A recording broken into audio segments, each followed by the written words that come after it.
വളരെ മോശമായ കാര്യമാണ് ചെയ്തത്. എന്താ ചെയ്തത്? വിശ്വാസപൂർവ്വം ഒരു ജനപ്രതിനിധി കൂടിയായ ഒരു സഹപ്രവർത്തകൻ, എത്രയോ വർഷങ്ങളായിട്ട് പരിചയമുള്ള സഹപ്രവർത്തകനാണ്. അദ്ദേഹം വളരെ പേഴ്സണലായിട്ട് സംസാരിച്ച ഒരു ഓഡിയോ ക്ലിപ്പ് അവർ പുറത്തുവിട്ടിരിക്കുകയാണ്. പിഷാരടി ശ്വേതാമേനോനും തമ്മിലുള്ള ഒരു ഓഡിയോ ക്ലിപ്പ് നമ്മൾ ഇന്നലെ കേട്ടിട്ടുണ്ടായിരുന്നു. അതൊരു അത്യാവശ്യം നല്ല ലെങ്ത് ആയിട്ടുള്ളൊരു ഓഡിയോ ക്ലിപ്പാണ്. അത് അവർ രണ്ടുപേരും ഒരു ഫ്രണ്ട്സ് എന്നുള്ള രീതിയിൽ ഇരിക്കുന്ന രീതിയിലുള്ളൊരു ടോക്കാണ്. അത് പുറത്ത് വിട്ടത് വെറുതെ ഒരു ചെറ്റത്തരായിപ്പോയി. പ്രത്യേകിച്ച് അതിനകത്ത് തന്നെ പറയുന്നുണ്ട്, അയ്യോ ഇല്ല ഞാനത് പുറത്തു കൊടുത്തേ ഇല്ലെന്ന് പറഞ്ഞു. സോ നമ്മുടെ അൻസീബ, ഉഷ, അതേപോലെ മാല പാർവതി, മായ ഇവരെല്ലാവരും കൂടെ ഇന്ന് പ്രസ് മീറ്റ് കൊടുത്തിട്ടുണ്ട്. ഇതിനകത്ത് വളരെ ക്രൂഷ്യലായിട്ടുള്ള കുറേ കാര്യങ്ങളൊക്കെ പറയുന്നുണ്ട്. അവർ പറഞ്ഞിട്ടുള്ള കുറേ കാര്യങ്ങൾക്ക് റിപ്ലൈ പോലത്തുള്ള കാര്യങ്ങൾ നമുക്ക് സാധാരണ ആൾക്കാർക്ക് അറിയാൻ വേണ്ടിയിട്ടുള്ള കുറേ കാര്യങ്ങൾ പറയുന്നുണ്ട്. സോ നിങ്ങൾ വീഡിയോ ഫുള്ളായിട്ട് കാണാനായിട്ട് ശ്രദ്ധിക്കുക. ഇവർ പറയുന്നതിന് കൂടെ നമ്മുടെ ഒപ്പീനിയൻസ് കൂടെയാണ് നമ്മൾ ഇതിലൂടെ ഷെയർ ചെയ്യുന്നത്. അപ്പോൾ അതൊക്കെ കൂടുതൽ കാണാൻ വേണ്ടിയിട്ട് നമ്മുടെ ചാനൽ സബ്സ്ക്രൈബ് ചെയ്തിട്ടില്ലാത്തവർ സബ്സ്ക്രൈബ് ചെയ്ത് വയ്ക്കുക. അപ്പോൾ വീഡിയോ ഇഷ്ടപ്പെടുവാണെങ്കിൽ ബാക്കി ലൈക്കും കാര്യങ്ങളൊക്കെ ചെയ്യാനായിട്ട് ശ്രദ്ധിക്കുക. അപ്പോൾ എന്തായാലും നമുക്കൊന്ന് കേട്ട് നോക്കാം. ആ ഓഡിയോ ക്ലിപ്പിൽ പല ഭാഗത്തും അവർ സംസാരിച്ചത് മ്യൂട്ട് ചെയ്തിട്ടുണ്ട്. ഉണ്ട് എന്ന് പിഷാരടി സംസാരിച്ചത് മാത്രമാണ് മുഴുവനായിട്ട് കൊടുത്തിട്ടുള്ളത്. അത് വളരെ മോശമായിട്ടുള്ള കാര്യം. അതൊരു ക്രൈമാണ് സത്യം പറഞ്ഞാൽ. അപ്പൊ നമ്മൾ എല്ലാവരും കയ്യിലിരിക്കുകയാണ്. ഈ വീഡിയോ അവർ പറയുന്നു, ആ ഓഡിയോ തന്നെ പറയുന്നു, എല്ലാ വീഡിയോ ക്ലിപ്പോട് എല്ലാ ഓഡിയോ ക്ലിപ്പോട് അപ്പൊ സംസാരിച്ചവരുടെയൊക്കെ അതൊക്കെ ഒരു തെറ്റായ രീതിയാണ്. പ്രത്യേകിച്ച് ഒരു സംഘടനയെ നയിച്ചുകൊണ്ട് പോയ ആളാണ്. പല സാഹചര്യത്തിലും പലർക്കും സംസാരിക്കേണ്ടതായിട്ട് വന്നിട്ടുണ്ട് അവരോട് ഉണ്ടാവും. അപ്പൊ അതൊക്കെ റെക്കോർഡ് ചെയ്ത് വെച്ചിട്ട് പിന്നീട് അത് എന്താ പറയുക ഭീഷണി പോലെ അതിന്റെ കയ്യിലുണ്ട് എന്ന് പറയുന്ന രീതിയും ശരിയില്ല. പിന്നെ കഴിഞ്ഞ തെരഞ്ഞെടുപ്പ് അവര് ആ വോയിസ് ക്ലിപ്പിൽ എന്നിട്ട് പറഞ്ഞ ലാലയുടെ രാജിവെച്ച സാഹചര്യം അഡോ കമ്മിറ്റിയെ കുറിച്ചൊക്കെ പറഞ്ഞിട്ടുണ്ട്. അപ്പൊ ലാലയുടെ രാജിവെച്ച സാഹചര്യത്തെ കുറിച്ചും ആ കമ്മിറ്റിയിൽ ഉണ്ടായിരുന്ന അൻസിബയുടെ പറയട്ടെ. എല്ലാവർക്കും നമസ്കാരം. ഞാൻ അമ്മയുടെ ഒരു അംഗം എന്ന നിലയിൽ, ഒരു വ്യക്തി എന്ന നിലയിലാണ് സംസാരിക്കുന്നത്. കാരണം ഞാൻ നിങ്ങളോട് സംസാരിക്കണമെന്ന് കുറച്ച് ദിവസങ്ങളായി ആഗ്രഹിച്ചുകൊണ്ടിരിക്കുകയാണ്. അമ്മ എന്ന് പറയുന്ന സംഘടനയിൽ ഒരുപാട് ആഗ്രഹത്തോടെ തന്നെ വന്ന ഒരാളാണ് ഞാൻ. ഞാനല്ലാതെ കമ്മിറ്റികളിൽ നിന്നിട്ടുള്ള എക്സ്പീരിയൻസ് ഉള്ള ആളൊന്നുമില്ല. അവിടെ ക്യൂരിയോസിറ്റി കാരണം, ഇഷ്ടം കാരണം തന്നെ കമ്മിറ്റിയിൽ വന്ന് പ്രവർത്തിച്ച ഒരാളാണ്. അപ്പോൾ ആ കമ്മിറ്റിയിൽ നിന്ന് ദുരനുഭവങ്ങൾ ഉണ്ടാകുക എന്ന് പറയുമ്പോൾ ഭയങ്കര വിഷമമുണ്ട്. ഇപ്പോൾ ഉഷേഖ പറഞ്ഞൊരു കാര്യമുണ്ട്. ഈ കമ്മിറ്റിക്ക് മുന്നേ ലാലേട്ടൻ പ്രസിഡന്റ് ആയിട്ടുള്ള ഒരു കമ്മിറ്റി ഉണ്ടായിരുന്നു. ആ കമ്മിറ്റി പിന്നീട് പ്രത്യേക സാഹചര്യത്തിൽ അതോ കമ്മിറ്റിയായി മാറ്റേണ്ട ഒരു അവസ്ഥ വന്നിട്ടുണ്ടായിരുന്നു. അപ്പോൾ ആ അവസ്ഥ വന്നത് എല്ലാവർക്കും അറിയാവുന്ന കാര്യമാണ്. ഞങ്ങളുടെ ആ കമ്മിറ്റി അവസ്ഥ വന്നത് ഹേമ കമ്മിറ്റി ആയിട്ടുള്ള കുറച്ച് പ്രശ്നങ്ങളുമായിട്ടാണ് വന്നത്. പക്ഷേ ഇതേപോലത്തെ പൈസ തിരിമറി അങ്ങനെയുള്ള കാര്യങ്ങളുമായിട്ട് ബന്ധപ്പെട്ടിട്ടല്ല അങ്ങനെ വന്നത്. അപ്പോൾ അങ്ങനെ അമ്മയ്ക്ക് പുറത്തുള്ളൊരു പ്രശ്നമായിട്ടാണ് അപ്പോൾ ഈ പറയുന്ന അമ്മ സംഘടന പിരിച്ചുവിടേണ്ടി വന്നത്.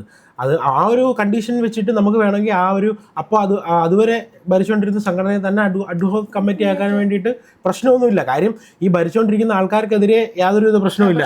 അതായത് ഈ സാമ്പത്തിക ക്രമക്കേടോ അങ്ങനെയുള്ള കാര്യങ്ങളൊന്നും അപ്പോൾ ഭരിച്ചുകൊണ്ടിരുന്ന ആൾക്കാരെ പേരിലില്ലായിരുന്നു. പക്ഷെ ഇതങ്ങനെയല്ല, ഈ ഭരിച്ചുകൊണ്ടിരുന്ന ആൾക്കാർക്ക് എതിരെയാണ് പ്രശ്നം വന്നേക്കുന്നത്.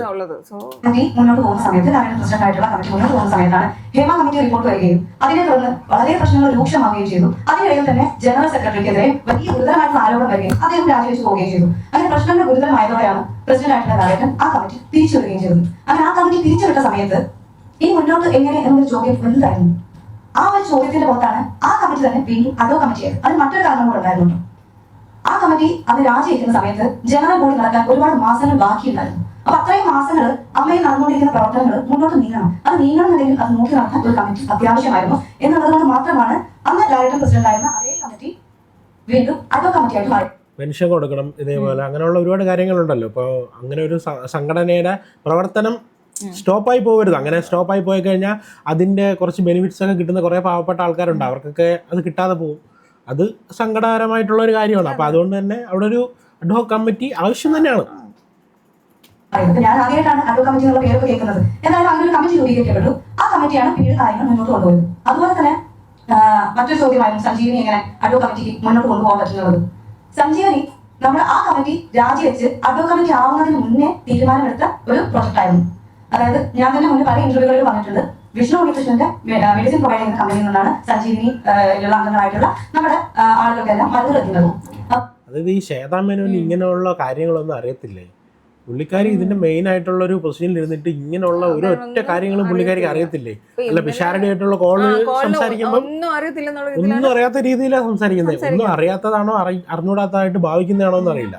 അപ്പോൾ സഞ്ജീവനി പ്രവർത്തനങ്ങൾ സഞ്ജീവനി തുടങ്ങാമെന്ന് തീരുമാനിക്കുന്ന സമയത്ത് ജനറൽ സെക്രട്ടറി ആയിട്ടുണ്ടായിരുന്ന സിദ്ദിഖ് അവിടെ ഉണ്ടായിരുന്നു.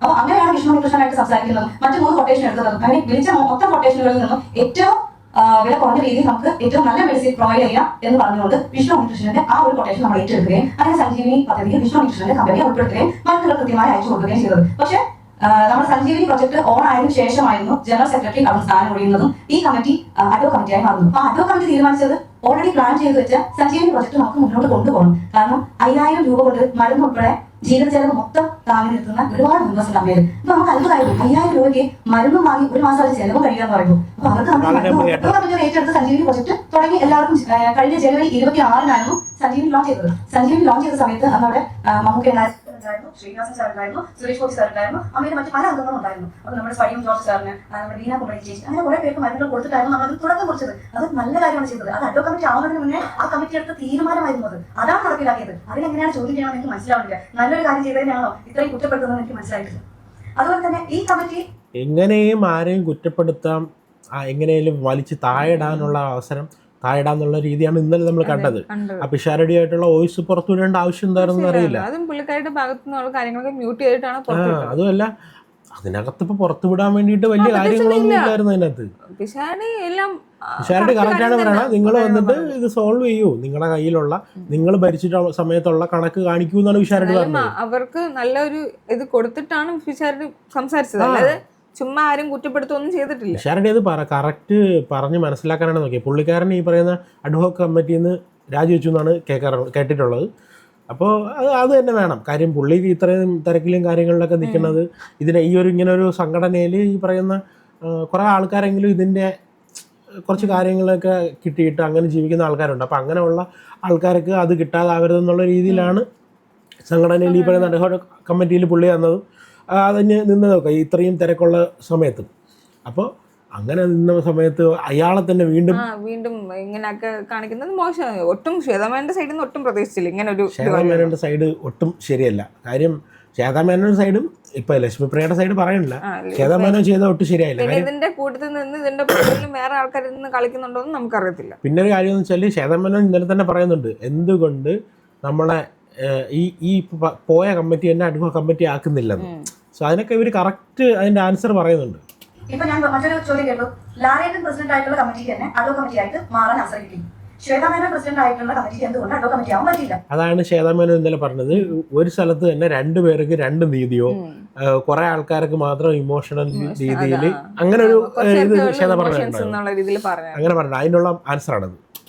എനിക്ക് മനസ്സിലായിട്ടുള്ള ഉത്തരവാണ് ഞാൻ പറയുന്നത്. ലാലേട്ടൻ പ്രസിഡന്റ് ആയിരുന്ന കമ്മിറ്റി അഡോ കമ്മിറ്റി ആയി മാറിയതിന്റെ സാഹചര്യം എന്ന് വെച്ചാൽ ജനറൽ ബോഡി നടക്കാൻ ഒരുപാട് മാസങ്ങൾ ബാക്കി നിൽക്കുന്നു എന്നിരിക്കെ ഒരു കമ്മിറ്റി അവിടെ അനിവാര്യമാണ്. കാരണം ജനറൽ ബോഡി കൂടിയാലേ മറ്റൊരു കമ്മിറ്റിയെ തെരഞ്ഞെടുക്കാൻ പറ്റുള്ളൂ. ജനറൽ ബോഡി നടക്കാൻ ഭയങ്കരമായിട്ടുള്ള ഒരു സാമ്പത്തികം വേണം. അപ്പൊ അത്ര എക്സ്പെൻസ് നമുക്ക് ആ സമയത്ത് മുടക്കാനും പറ്റില്ല. അങ്ങനെ ഇരിക്കെ ഇതേ കമ്മിറ്റി തന്നെ അഡോ കമ്മിറ്റി ആവേണ്ട ആവശ്യകത ഉണ്ടെന്ന് മനസ്സിലാക്കുകയും അതേസമയം തന്നെ ആ കമ്മിറ്റിക്കെതിരെ അമ്മ സംഘടനയ്ക്കുള്ളിൽ ഒരു അലിഗേഷൻ ഇല്ലായിരുന്നു, ഒരു സാമ്പത്തിക ക്രമക്കേടോ മറ്റ് അലിഗേഷൻസോ ഒന്നും ഇല്ലായിരുന്നു. അമ്മ സംഘടനയ്ക്ക് പുറത്തുള്ള അലിഗേഷന്റെ പേരിലാണ് അവിടെ ഉണ്ടായിരുന്ന ജനറൽ സെക്രട്ടറി ഉൾപ്പെടെയുള്ളവർ രാജിവെച്ച് പുറത്തു പോകേണ്ടി വന്നത്. അപ്പൊ അതുകൊണ്ട് തന്നെ അമ്മ സംഘടന അകത്തുണ്ടായിരുന്ന ആ കമ്മിറ്റിക്കെതിരെ വേറെ അലിഗേഷൻസ് ഇല്ലാത്തത് കൊണ്ടായിരുന്നു അതേ കമ്മിറ്റി അഡോ കമ്മിറ്റിയായിട്ട് മാറിയത്. ഇപ്പൊ ഞാൻ മനസ്സിലാക്കുന്ന കാര്യം, ശ്വേത ചേച്ചി പ്രസിഡന്റ് ആയിരുന്ന ഇപ്പൊ രാജിവെച്ച് പോയ കമ്മിറ്റി, ആ കമ്മിറ്റി അഡോ കമ്മിറ്റി ആക്കാത്തതിന്റെ റീസൺ എന്ന് എനിക്ക് മനസ്സിലായ കാര്യം സാമ്പത്തിക ക്രമക്കേടിന്റെ പേരിലാണ് ശ്വേത ചേച്ചി പ്രസിഡന്റ് ആയിരുന്ന കമ്മിറ്റിയിലകത്ത് തന്നെ പ്രശ്നമുണ്ട് ഇവർക്കെതിരെ. അപ്പൊ അങ്ങനെയുള്ളൊരു കണ്ടീഷൻ നിൽക്കുമ്പോഴാണ് അവരെ മാറ്റിയിട്ട് വേറൊരു അഡ്ഹോക് കമ്മിറ്റീനെ കൊണ്ടുവന്നത്. ഇപ്പൊ അങ്ങനെ ഒരു കമ്മിറ്റിക്ക് അകത്ത് തന്നെ അങ്ങനെ ഒരു പ്രശ്നം നിൽക്കുമ്പോൾ ഇവരെ തന്നെ ആ ഒരു അഡ്ഹോക് കമ്മിറ്റി ആക്കി കഴിഞ്ഞാൽ പിന്നെ ആൾക്കാർക്ക് എന്ത് വിശ്വാസം അവർക്ക് ബില്ലും കാര്യങ്ങളും സംഭവങ്ങളൊന്നും കാണിക്കാൻ പറ്റിയില്ല. 45 days ഇനിയും വേണമെന്ന് ആവശ്യപ്പെട്ട ആൾക്കാർക്ക് വീണ്ടും ഇനി കൊടുത്തു കഴിഞ്ഞാൽ എല്ലാം അവതളത്തിലായി പോത്തുള്ളൂ. അവർക്കറിയാം. താഴെ പോയത് അവരുടെ സാമ്പത്തിക റിപ്പോർട്ട് പാസ്സായില്ല ജനറൽ ബോഡിയിൽ. അപ്പൊ സാമ്പത്തിക ക്രമക്കേട് നേരിടുന്ന ഒരു കമ്മിറ്റിയെ എങ്ങനെയാണ് അഡോ കമ്മിറ്റി ആയിട്ട് മാറ്റാൻ ജനറൽ ബോഡിക്ക് തോന്നുക? ലോജിക്കലി ഒരിക്കലും ജനറൽ ബോഡി അങ്ങനെ ചിന്തിക്കില്ല. അതാണ് അവിടെ നടന്നിട്ടുണ്ടായിരുന്നത്. അതുകൊണ്ടാണ് ശ്വേത ചേച്ചി പ്രസിഡന്റ് ആയിരുന്ന ആ കമ്മിറ്റിയെ തന്നെ വീണ്ടും അഡോ കമ്മിറ്റി ആക്കാതിരുന്നത്. ഇതിലുള്ള വേറൊരു കാര്യം കൂടെ നമ്മൾ എടുത്ത് പറയേണ്ടതാണ്. സാമ്പത്തിക ആരോപണം നേരിടുന്ന ഈ രാജിവെച്ച കമ്മിറ്റിയെ അഡോ കമ്മിറ്റി ആക്കിയിട്ടില്ലെങ്കിലും ആ കമ്മിറ്റിയിൽ ഉണ്ടായിരുന്ന ഡോക്ടർ റോണി ഡേവിഡ്, ആശ അരവിന്ദ് എന്നിവരെ അഡോ കമ്മിറ്റിയിൽ ഉൾപ്പെടുത്തിയിട്ടുണ്ട്. ആശ അരവിന്ദ് ചേച്ചി റിസൈൻ ചെയ്തെന്ന് ഞാൻ പറഞ്ഞു, പക്ഷേ റോണി ഡേവിഡ് അതേ ഇപ്പോഴുണ്ട്. അപ്പൊ ഈ 2 പേരെയും ഈ അഡോ കമ്മിറ്റിയിലേക്ക് വിളിച്ചതിന് ഒരു കാര്യമുണ്ട്.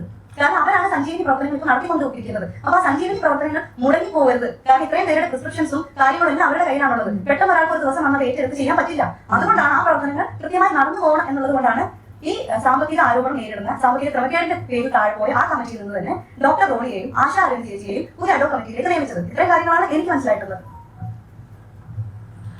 അവര് വളരെ കൃത്യമായിട്ട് തന്നെ പറഞ്ഞു. ഇപ്പൊ റോണി വന്നിട്ട് പറയുന്നുണ്ടായിരുന്നു, റോണി വന്നിട്ട് അതിന് ഒരു ഇന്റർവ്യൂ കൊടുത്ത് കുറച്ച് വെളുപ്പിക്കാനൊക്കെ നോക്കിയിട്ടുണ്ടായിരുന്നു.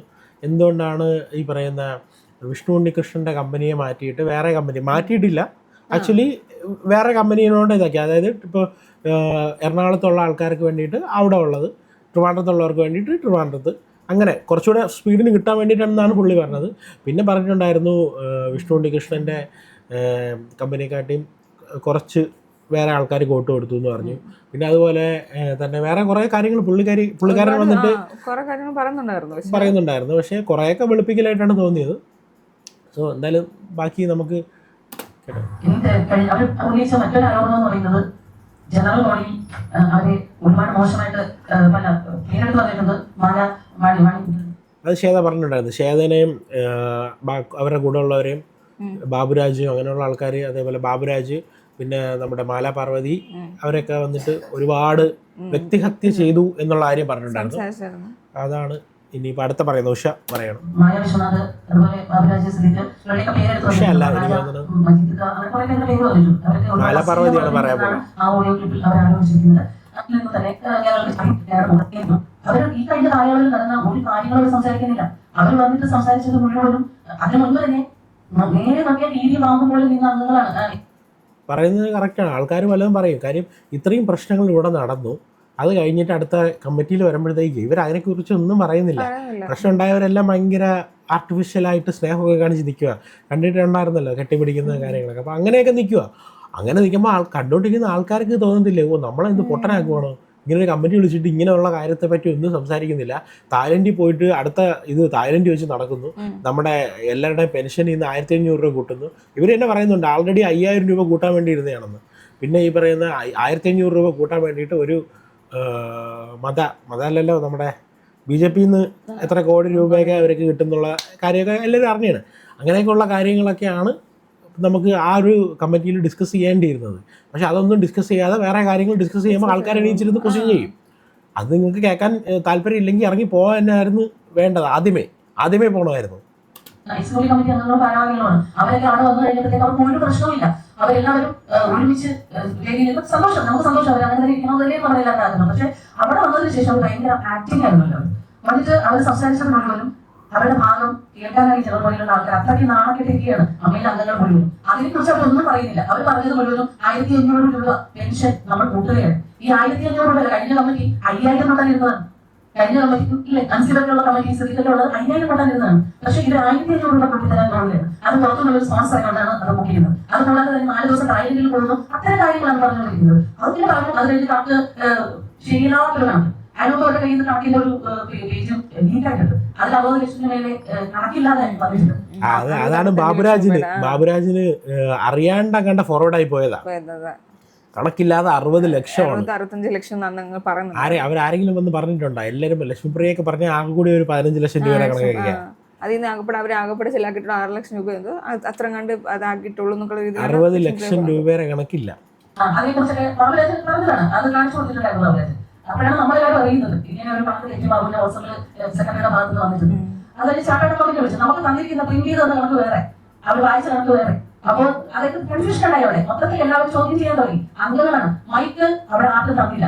ഈ ജനറൽ ബോഡി നടത്തിയത് സംഘാടകർ എന്ന് പറയുന്നത് ഈ എക്സിക്യൂട്ടീവ് കമ്മിറ്റിയാണ്. ആ എക്സിക്യൂട്ടീവ് കമ്മിറ്റി മൈക്ക് മാറ്റി വെച്ചിട്ട് ഓരോ കോർഡ്ലെസ് മൈക്ക് ഓരോരുത്തർ ചോദ്യം ചോദിക്കുമ്പോൾ ശരിക്കും പറഞ്ഞ ഏരിയയിൽ അന്ന് ദൂരെ ഇരുന്ന് ചോദിക്കുന്ന ആൾക്കാർ ഉറക്കെ തന്നെ സംസാരിക്കാനേ പറ്റുള്ളൂ. കാരണം മൈക്ക് എവിടെ നിങ്ങൾ എല്ലാവരും ചോദിക്കുന്നത് മൈക്ക് ഒന്ന് കൊടുക്കാൻ ചോദിക്കുന്നത് മൈക്ക് തരുന്നില്ലായിരുന്നു. ആകെ അനുചന്ദ്രന്റെ കയ്യിൽ മാത്രം ഒരു മൈക്ക് കൊടുത്തിട്ട് അനുചന്ദ്രൻ സൈഡിൽ ഇങ്ങനെ നിൽക്കുകയാണ്. അപ്പൊ ഇവർ ചോദിക്കുന്ന ചോദ്യങ്ങൾക്കൊന്നും മറുപടി പറയാതെ ബാബുരാജിനെ കുറിച്ച് കുറെ ആരോപണങ്ങളുണ്ട്. അപ്പോൾ ബാബുരാജ് സംസാരിക്കാൻ സമയം കൊടുക്കുന്നില്ല, മറുപടി പറയാൻ സമയം കൊടുക്കുന്നില്ല. ഈ സമയം മുഴുവനും ലാലേട്ടൻ മുന്നിൽ തന്നെ ഇരിക്കുകയാണ്. ലാലേട്ടൻ ഇതെല്ലാം കേട്ടോണ്ടിരിക്കുകയാണ്.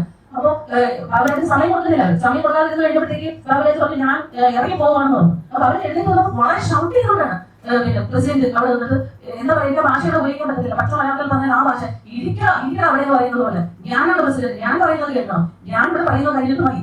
അപ്പൊ പറഞ്ഞു അങ്ങനെയാണെങ്കിൽ ഞാൻ ഇവിടെ ഇറങ്ങി പോകണമെന്ന് പറഞ്ഞപ്പോൾ ഇവർ പറഞ്ഞത് അങ്ങനെയാണെങ്കിൽ ഇറങ്ങി പോകുമ്പോൾ പുറത്ത് വണ്ടി കിടപ്പുണ്ട് എന്ന് തന്നെ പറഞ്ഞത്. അതുപോലെ ആർക്കും സംസാരിക്കുക, അവർക്ക് സൈഡിൽ നിന്ന് സംസാരിക്കുന്നവർ നേരത്തെ പ്ലാൻ ചെയ്ത് വെച്ചിട്ടുണ്ടായിരുന്നു. അവരെ കൊണ്ട് മാത്രമാണ് സംസാരിച്ചുകൊണ്ടിരുന്നത്. അപ്പൊ ഞങ്ങൾക്ക് സംശയങ്ങളുണ്ടായി. ഓരോ കാര്യങ്ങളില്ല ഞങ്ങൾക്ക് കേൾക്കേണ്ട കാര്യങ്ങളില്ല. മല്ലിക ഉൾപ്പെടെ അവിടെ നിന്ന് ഒത്തിരി മൈക്കില്ല സംസാരിക്കും. ചേച്ചിയോട് മൈക്ക് കൊടുത്തു ഞാൻ എത്രയോ പ്രാവശ്യം വിളിച്ചു പറഞ്ഞാൽ മല്ലിക ചേച്ചിയോട് മൈക്ക് കൊടുത്ത് ചേച്ചി പറയുന്നത് കേൾക്കാൻ പറ്റുന്നില്ല. ഇങ്ങനെ എന്നിട്ടാണ് ഇവർ മൈക്ക് പിടിച്ച് വാങ്ങിയെന്നാണ് അവർ പറഞ്ഞത്. പക്ഷെ മൈക്ക് പിടിച്ച് വാങ്ങിയത് ഇതുകൊണ്ടായിരിക്കും. പലരും വന്ന് പറഞ്ഞിട്ടുണ്ട്. അവർ വന്നിട്ട് പറഞ്ഞതെന്ന് വെച്ചാൽ മൈക്ക് മറ്റേ കൊല്ലം തുളസിച്ചേട്ടൻ്റെ ഇത് മൈക്ക് പിടിച്ച് വാങ്ങി അതാണ് തന്നെ. എന്തുകൊണ്ടാണ് പിടിച്ചു നോക്കിയത്? നിങ്ങൾ മൈക്ക് കൊടുത്തില്ല, സംസാരിക്കേണ്ട ആൾക്കാർക്ക് മൈക്ക് കൊടുക്കാത്തതുകൊണ്ടാണ്. ചോദ്യം ചോദിക്കാനുള്ളവർക്ക് ചോദിക്കാനായിട്ട് മൈക്ക് കൊടുത്തില്ല. പിന്നെ എങ്ങനെ അപ്പൊ നിങ്ങൾക്ക് അതിനോട് ഉത്തരവില്ലാത്തതുകൊണ്ടല്ലേ നിങ്ങൾ ഇവര് വിചാരിച്ചെന്ന് വെച്ചാലേ ഈ പറയുന്ന പെൻഷൻ 1500 രൂപ കൂട്ടി കൊടുക്കുന്നു, അടുത്തത് തായ്ലൻഡിൽ വെച്ചാണ് അടുത്ത ഈ പറഞ്ഞ സമ്മേളനം എന്ന് പറയുന്നത്. ഇങ്ങനെയൊക്കെ പറയുമ്പോഴത്തേക്ക് ആൾക്കാർ ബാക്കിയുള്ള കാര്യങ്ങളെല്ലാം മറക്കുമെന്ന് വിചാരിച്ചു.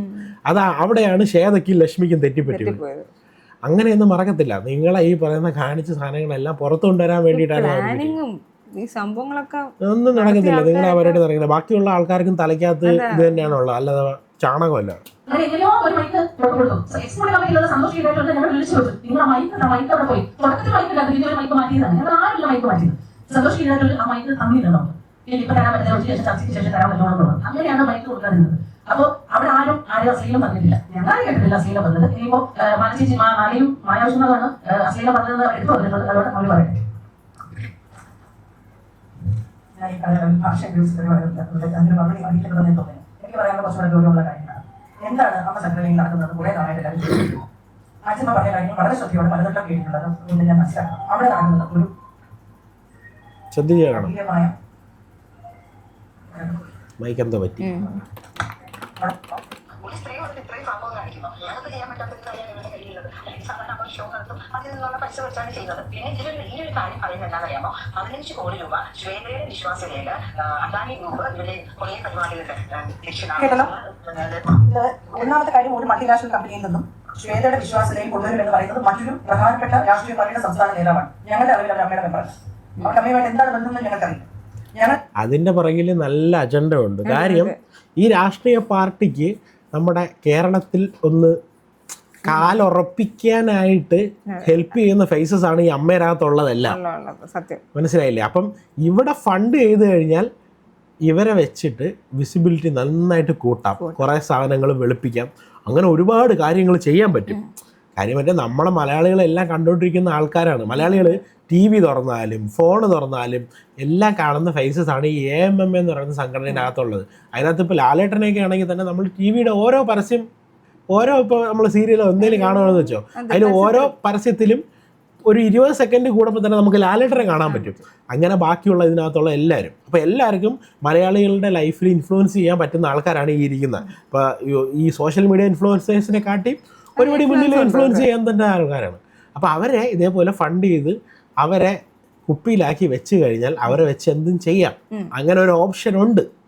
പക്ഷേ ഇതിൽ എല്ലാ ആൾക്കാർക്കും അങ്ങനെ അതിന് താല്പര്യം ഉണ്ടാവത്തില്ല. പ്രത്യേകിച്ച് ഈ ഒരു സംഘടനയിൽ പല പല പാർട്ടിയിലുള്ള ആൾക്കാരുണ്ടാവും. അപ്പം അങ്ങനെയുള്ള ആൾക്കാർ എന്തായാലും ക്വസ്റ്റ്യൻ ചോദിക്കും. പല പല പാർട്ടിയിൽ ഇല്ലെങ്കിലും ഇങ്ങനെ ഒരു സംഭവം വരുമ്പോൾ എന്തായാലും ഒരു ചോദ്യം വരും. അതാണ് ഇവിടെ ഈ പ്രശ്നം വന്നത്. മൾട്ടിനാഷണൽ കമ്പനിയുടെ 15 കോടി രൂപ ആവശ്യമില്ല എന്നതാണ് ഞങ്ങളുടെ പ്രധാനപ്പെട്ട ഒരു കാര്യം. സംസ്ഥാന നേതാവാണ്, മുൻ പ്രൊഫസറാണ്, ശ്രീമതി പത്മജാണ് ഞാൻ മനസ്സിലാക്കി. വീഡിയോ ഞാൻ അയച്ചു തരാം. ഇപ്പൊ ഇവർ എങ്ങനെയാണ് ഈ വിഷയം സംസാരിക്കുന്നത്? അമ്മയുടെ നേതാവാണ് ശ്വേത. പലവട്ടം പറഞ്ഞു കോൺഗ്രസ് ആണ്, അവർ കോൺഗ്രസ് ആകാം, BJP ആകാം, CPM ആകാം, അല്ലെങ്കിൽ CPI ആകാം. ഞങ്ങൾക്ക് ആർക്കും അതിൽ ഒരു വിനോദമില്ല, ഒരു അയിത്തവുമില്ല. ഇതെല്ലാം തന്നെ ജനാധിപത്യ രീതി ഇന്ത്യയിൽ ഉള്ള പാർട്ടികളാണ്. പക്ഷെ ഇവിടെ ഇതിന്റെ അജണ്ടകൾ നടപ്പിലാക്കാൻ ശ്രമിക്കുമ്പോൾ അത് ഞങ്ങൾ എതിർക്കും. അത് ചോദ്യം ചെയ്യുന്ന ഒരാളായിരുന്നു അൻസിബ എന്ന മുസ്ലിം നാമധാരിയായ വ്യക്തിയെ വർഗീയവാദിയാക്കി, ജിഹാദിയാക്കി അവിടെ നിന്ന്. അതാണ് ഇങ്ങനെ ഇത് ചോദ്യം ചോദിച്ചുകൊണ്ട് അൻസിബയെ തീവ്രവാദിയാക്കി.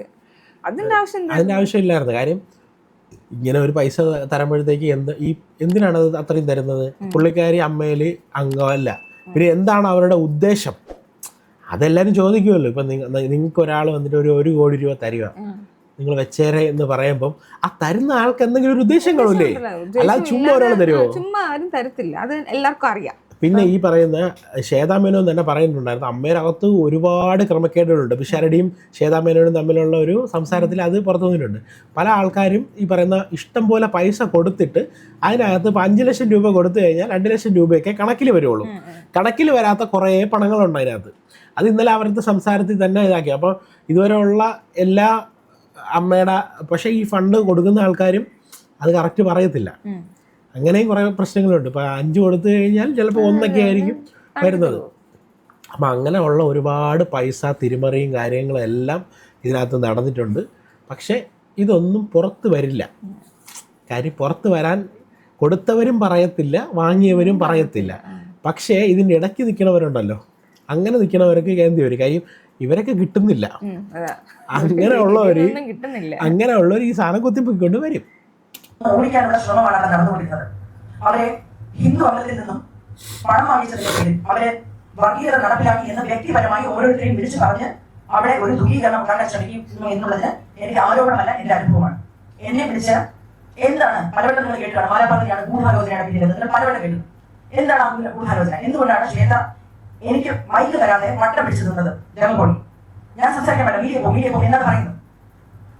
ഇന്ന് ഞാൻ പറയുന്നത്, ഇന്ന് രമേശ് പിഷാരടിയുടെ ഒരു ഫോൺ സംഭാഷണം ഒരു അജണ്ടയോടുകൂടി അവർ പുറത്തുവിട്ടതിന് ശേഷം അവർക്ക് ആ മാന്യത കൊടുക്കേണ്ടതില്ല. അതുകൊണ്ടാണ് വ്യക്തിപരമായ ഒരു സംഭാഷണം, അതിലൊരു തെളിവ് കൂടിയുണ്ട്. ഒരാൾ കൂടി ആ കോൺട്രോൾ ഉണ്ടായിരുന്നു എന്നുള്ള ധൈര്യത്തിലാണ് ഞാൻ ഇത് പറയുന്നത്. അൻസിബയുടെ വിഷയം പിടിച്ചപ്പോൾ എന്നോട് പറഞ്ഞത് അവർ 4 പേരെ കൺവേർട്ട് ചെയ്യാൻ നോക്കി. അപ്പൊ ഞാൻ പറഞ്ഞു, ശ്വേത എന്തെങ്കിലും സംസാരിക്കുന്നത്? അങ്ങനെ സംസാരിക്കില്ലേ, അങ്ങനെ സംസാരിക്കരുത്. അല്ല ചേച്ചി, അങ്ങനെയാണെങ്കിലാണ് ഒരു പ്രൊഡക്ഷൻ കൺട്രോളർ നല്ല വസ്തുത എന്നൊക്കെ പറഞ്ഞിട്ട് യൂഷ്വലി ഇവിടെ ഒരു സംഭവം തുടങ്ങി. അപ്പൊ ഞങ്ങൾ തമ്മിൽ ചെറിയ തർക്കം ഉണ്ടാവുകയും ഞാൻ പറഞ്ഞത് ഒരു സാമൂഹ്യ വിഷയമാണ്, ഇത് അമ്മയുടെ വിഷയമല്ല, ഇത് ഞാൻ പുറത്ത് പറയും, നിങ്ങൾ ഇങ്ങനെ തുറന്നു കാണിക്കും എന്ന് പറഞ്ഞപ്പോൾ എന്നോട് അമ്മ പറഞ്ഞു, അവർ പറഞ്ഞത് നിങ്ങൾ സിനിമ ഇൻഡസ്ട്രിയിൽ ഉണ്ടാവില്ല. കണ്ടോ, നിങ്ങൾ സിനിമ ഇൻഡസ്ട്രിയിൽ ഉണ്ടാവില്ലെന്ന് ശ്വേത പറഞ്ഞു. അതായത് ഭീഷണിപ്പെടുത്തി.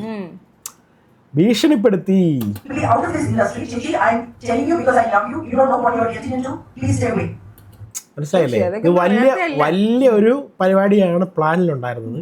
ഇതിനകത്ത് ഇടയ്ക്ക് വന്നു കഴിഞ്ഞാൽ നിങ്ങൾക്ക് പണി കിട്ടും എന്നുള്ള രീതിയിലാണ് അല്ലല്ല, ഇതിന്റെ പിന്നിൽ വേറെ എന്തൊക്കെയുണ്ട്. കൊല്ലുമെന്നാണോ ഇൻഡസ്ട്രിയിൽ ഉണ്ടാവത്തില്ല എന്നാണോ എന്നുള്ള കാര്യം അറിയത്തില്ല. അപ്പൊ അത്രയും പൈസ ഇൻവോൾവ് ആകുമ്പോഴത്തേക്ക് അതിനനുസരിച്ചുള്ള കോൺസിക്വൻസസ് ഉണ്ടാവും. And I know when you decide on something, you get into this one track and you crash that. So you don't know what you're getting into. I am asking you to stop. Do not interfere in Ansiba's issue. എന്താണ് ആ വഴിയുടെ അർത്ഥമെന്ന് വളരെയധികം ആലോചിച്ചതിന് ശേഷമാണ് ഈ production controller എന്ന് പറയുന്ന വ്യക്തിയെ ഞാൻ ചോദിക്കുന്നത്. എന്താണ് അവിടെ നടന്നതെന്ന് പറഞ്ഞപ്പോൾ ഒരു ഓർമ്മപ്പെടുത്തൽ വേണ്ടാതെ, ഒരു സംശയത്തിനിടയില്ലാതെ 2023 നടന്ന ഒരു സിനിമയുടെ കാര്യം അദ്ദേഹം പറയുക. അവിടെ വെച്ച് അൻസിബ ഒരു നോമ്പെടുത്തു എന്നും അതോടൊപ്പം ഈ അദ്ദേഹത്തിന്റെ മകനായ അഭിനയിക്കാൻ വന്നത് അസിസ്റ്റന്റ് ഡയറക്ടറായിട്ട് അദ്ദേഹത്തിന്റെ സംവിധായകനെ വളരെയധികം മോശമായി പറയുന്നുണ്ട്.